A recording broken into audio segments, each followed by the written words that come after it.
Good, happy Saturday evening. I'm Riley King, and welcome to the Riley King Newscast. We're broadcasting live here in Cape Elizabeth, Maine, and I hope you enjoy my newscast. Let's get started.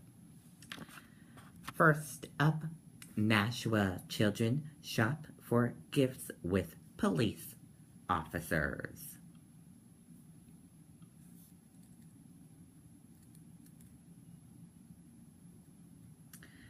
The Nashua Patrolmen's Association took 25 kids on a shopping spree with police officers Saturday.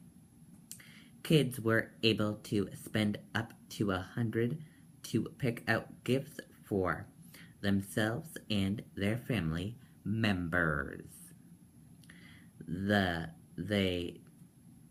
children were all residents of Nashua in grades 1 through 6 and were nominated by school teachers and community workers. Volunteers helped wrap gifts when they finished shopping. Attorney General investigating shooting death in Dover.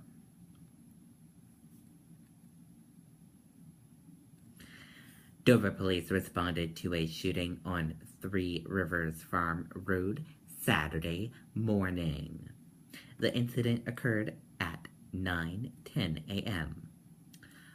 Officers restricted access to Three Rivers Farm Road so officers and the Stratford County Tactical Operations Unit could secure the area, police said. State police assisted at the scene.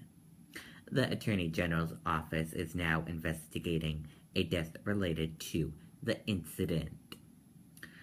Officials said there didn't appear to be any danger to the general public.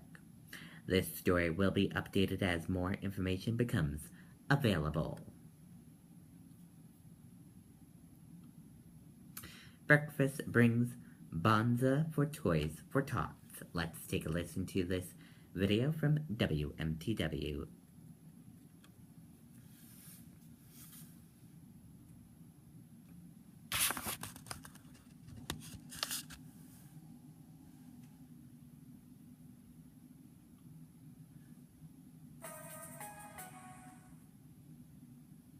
Well, it's the season of giving, and what better way to celebrate that than to help out local children? The 6th annual Toys for Tots Breakfast with Santa kicks off at the Governor William King Lodge in Scarborough this morning, where you can donate a toy and get breakfast for half price, and even get to see the big man himself. Courtney Sturgeon is live from Scarborough now with more on that. She is actually sitting with Santa, and I have to say, I'm pretty jealous Santa's review of Sarah Long, so we'd like to know, Kyle and I, just what he has. How are we doing? Yeah, how are we doing?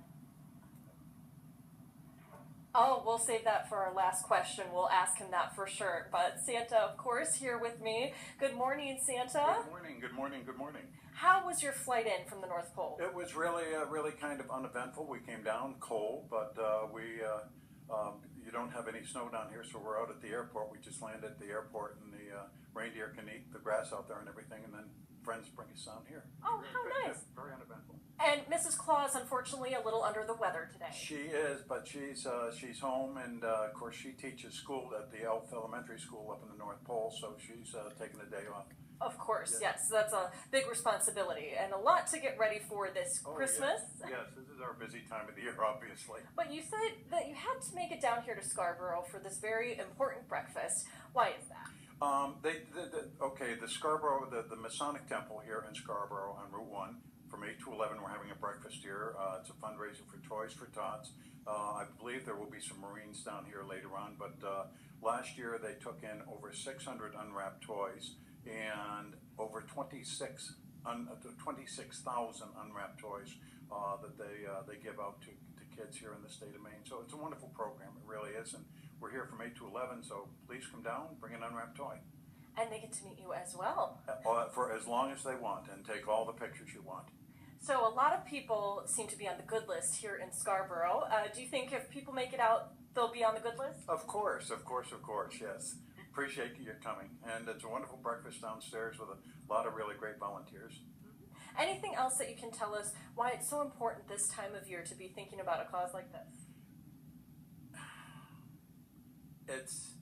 I had a 5-year-old tell me this one time. He said, it's really nice to be nice. And this is a wonderful program to help other people. And we're having the opportunity to help kids that aren't as fortunate as you and I are. So it's a nice time of the year to do something. And it'd be nice if it could just carry over and people be good to each other all year round. Of course, yes, and if people can't make it out, they can always go to scarboroughmasons.org. But really quickly, before we leave, Katie and Kyle want to know if they're on the nice list. Yes, here. of course, Okay. Everybody out there at 8, Channel 8. All right, well, thank you so much, Santa, for being with us, and we look forward to seeing you all morning long with plenty of children making their way out in just the next few minutes. Katie, Kyle? All right. Wasn't sure there for a minute what No. the big guy was going to say, No, but good news. cleared us all here. We made it. Yes. High five. Santa. All right. Okay, and there you go on that report. Massachusetts police set up zero tolerance impaired driving enforcement. Massachusetts police and state highway officials have unveiled a new education campaign and enforcement effort against impaired driving. The Drive Sober or Get Pulled Over campaign will run through the holiday season through January 1st. State police and up to 202 local police departments will conduct a zero-tolerance effort with patrols at high-incident locations. Police also will hold a series of sobriety checkpoints. The campaign will consist of TV, online, cinema, gas pump billboards, and radio ads featuring a Massachusetts state trooper. It is designed to reach drivers between the ages of 21 and 34. State police remind the public that despite the state's recent vote to legalizing recreational marijuana, driving under the influence of marijuana remains illegal. The campaign is funded by the National Highway Traffic Safety Administration. ExxonMobil CEO Rex Tillerson has emerged as Trump's likely pick for Secretary of State. ExxonMobil Rex Tillerson has emerged as the likely pick of Secretary of State in the incoming Trump administration, with former United Nations Ambassador John Bolt likely to become Deputy Secretary of State, 3 senior Trump transition officials told ABC News. At least 20 wounded in twin Istanbul explosions. Let's take a listen to this video from CNN.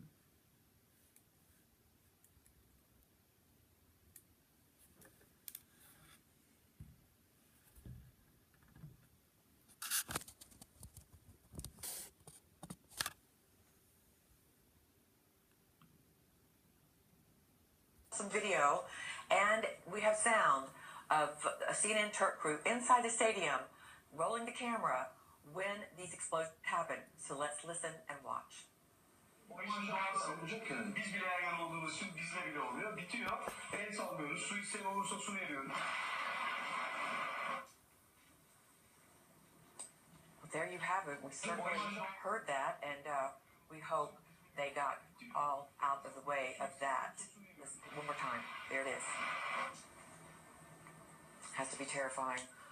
Sonar, let's continue to talk about the possibilities here. So we know that Turkey has been working to shore up its border and going into Syria, but you said they've just recently taken back more land, and that could have sparked this. We just don't know, but certainly ISIS being pushed out of Mosul and getting taken out by the United States as well, and airstrikes, etc., that they like to exact revenge in other cities when that happens. That's correct. Not only is ISIS about to lose Mosul in Iraq, but it's about to lose a mid-sized Syrian city known as Al-Bab in Syria. That's right across the Turkish border. Turkey entered Syria in August, and since then it's been slowly and gradually pushing against ISIS-controlled villages and towns. And only last week, Turkish troops encircled this town known as Al-Bab, which is the largest town that's still held by ISIS in northwestern Syria. Its pre-war population was over 100,000 people. With refugees, we think its population is even higher. So it's a major ISIS stronghold. It's currently encircled by Turkish troops and Turkey-backed rebels in Syria. So this could be ISIS' way of retaliating or trying to extract Turkish concessions from Turkey, so Turkey will not push forward. That's, of course, one culprit. Okay, and there you go on that report. And that does it for the Riley King Newscast right here on the Riley King Network. I hope you all have a great rest of your Saturday night. Good night, everyone. Bye.